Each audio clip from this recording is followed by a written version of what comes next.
بسم الله الرحمن الرحيم. السلام عليكم ورحمة الله وبركاته. أصحابتي كسو دوادا مركلة برنامجيني عافمادك اتحناها إن شاء الله. ما انتو حانك هالينا إلك حنونك أما إلك مذوباتك أما قف بسيدو يقانا قوس حنونك أما قوس بولك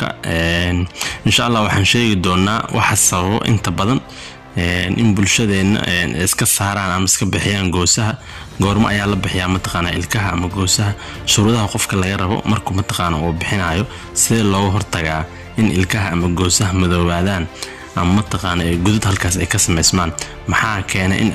ciridku uu ku bararo kadibna dhiigo sidoo kale waxaan si aad u sharxi doonaa sida ugu fudud ee loo hortago goos xanuunka إن شاء الله ما أنت يا كودن بس جوز حنون هدي أد حد قبلنا والك هذا كون نبض قبان وصلنا أو كلام تخانة حقوق رحين كفائدي سواء أكسن نساعد وهرتكتو عند بعتنا إن شاء الله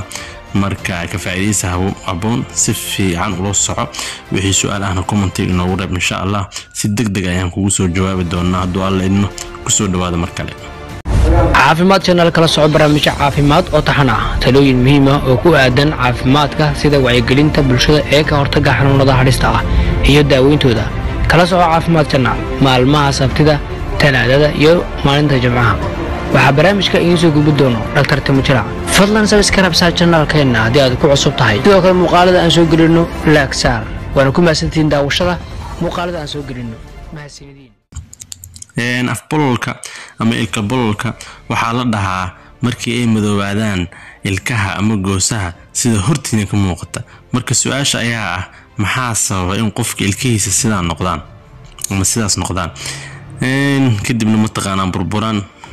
xanuun uu dareemo ciridkana bararo kadib dhiigo maxaa intaas oo idil keeno ama sababa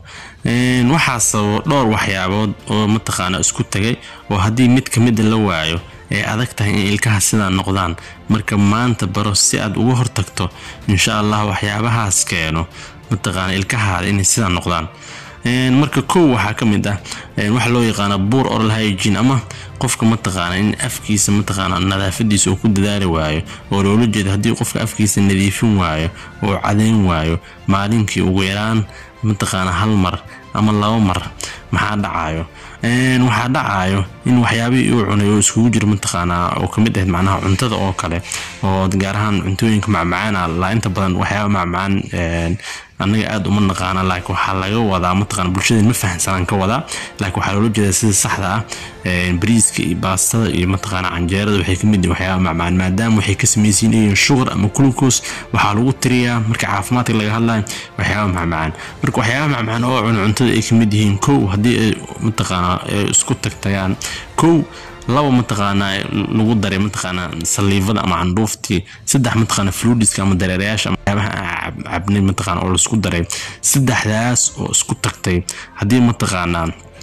meel isku yimaadaan qofkan oo iska hagaajin waayo oo iska cadeyn waayo mataqaana maxaa dhacay saddexdaas oo isku tagay hadii isku yimaadaan maxaa dhacay saddexdaas oo isku tagay mataqaana hadii isku yimaadaan waxaa dhacay in meeshii mataqaana ay timaado ama mataqaana ay ka faa'iideysto ama ay ka dhalato waxa loo yaqaan ama germs nooc loo yaqaan bacteria marka sida hortiina ka muuqata qofka inta uusan mataqaana burburin afka waxa arkaysaan oo ilkaha ama goosaha ku arkaysaan waxaas jaalaha ah ee loo yaqaan dinta balaaku hortiina ka muuqda marka hadii aad isku aragto ama ku aragto ilkahaada waxaan mataqaana jaalaha ah waxa kugu bilowday halis ama qatar in ilkahaada madoobaadaan kadibna burburaan mataqaana gududna ka sameysmaan marka waxa waaye waa halis arinkan marka su'aasha ayaa ah maxay dhibayaan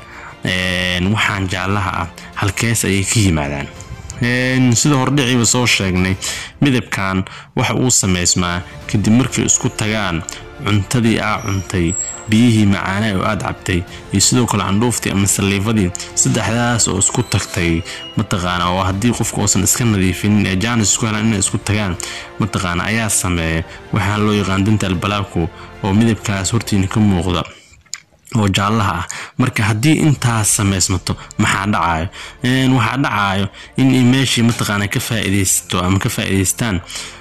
ama ka dhalato jeermiska nooc loo yaqaano bacteria kadibna maxaa dhacayo waxa dhacayo in bacteriyadii ay u bedesho mataqaana food starchiga ama cuntadii acid ama aashit inay u bedesho kadib maxaa dhacaya in aashitadii ay burburiso tooth mineralska mataqaana tooth decay inay keento mataqaana ilkihii ay burburiso kadib maxaa dhacaya in ilkihii mataqaana madoobaadaan sida hortiina ka muuqatana noqdaan kadibna halkaas uu ka sameysmo godad kadib mataqaana caabuqaas uu gaaro ama sababo in mataqaana afkii burburo kadibna ciridka mataqaana bararo qofka kadibna dhiigo oo mataqaana dhiig dareema dadka ka yimaada ciridkii kadibna xanuun afka oo idil oo ka dareema marka waxaan filayaa in hadda aad fahanteen mechanismska mataqaana habka uu ku yimaado ama waxa sababa mataqaana ama qaabka uu ku yimaado afbololka waxa uu yahay waxa sababa iyagu mataqaana ugu dambeyn sida uu noqonayo qofka afkiisa marka hadda waxaan galeynaa sida loo daaweeyo iyo sida loo hortago insha Allah balse waxaan ku hormaraynaa sida loo daaweeyo waxaan u kala qaadaynaa daawada laba qayb oo kala ah hadii qofku uu ku yimaado waqti dhow oo markuu xanuunka macnaha oo ilkii wixii uu ku arkay oo hore kaaga yimaado iyo hadii mataqaan qofku oo soo daaho waqti dheer soo qabo ku yimaado hadii mataqaan qofka si dhaqso ah ku yimaado waqti hore xarun caafimaad yimaado waxa loo sameeyaa wax loo yaqaan fluoride treatment sidoo kale waxa la siinaa antibiotics marka fluoride waa gel laxation wax loo yaqaano marka inta badan waa xarumaha caafimaadka laga helaa taas mataqaan oo ku jirta ama ka kooban mataqaan natural minerals wax loo yaqaano oo ilkaha mataqaan si aad ugu baahiin maadaama balaankooda sameysmay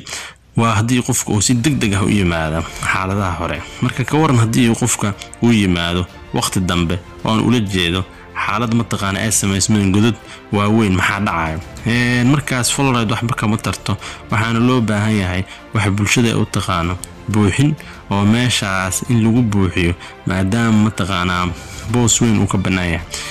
ugu dambeyn ka waran hadii mataqaana iligii ama gooskii dhammaan uu qodmo mataqaana markaas waxa la sameynayaa wax loo yaqaan bixin maadaama uusan rajo lahayn intaas ayaa loo kala qaadaa daaweynta hadii aan si kooban u sheegnana waa waxa mataqaana aan maqasheen ee bulshada inta badan ay yaqaanaan oo la yiraahdo mataqaana buufin buuxin iyo bixin marka hadda waxaan mataqaana inta soo bixinaa daaweynta waxaan guda galeynaa sida ugu fudud ee loo hortago ka hortag waa uu fudud yahay 100% oo mataqaana waa ka hortagi kartaa hadii maalinkii qofka uu cadeysto 2 jeer mataqaana ama ka badan tusaale marka uu soo tooso subaxii ama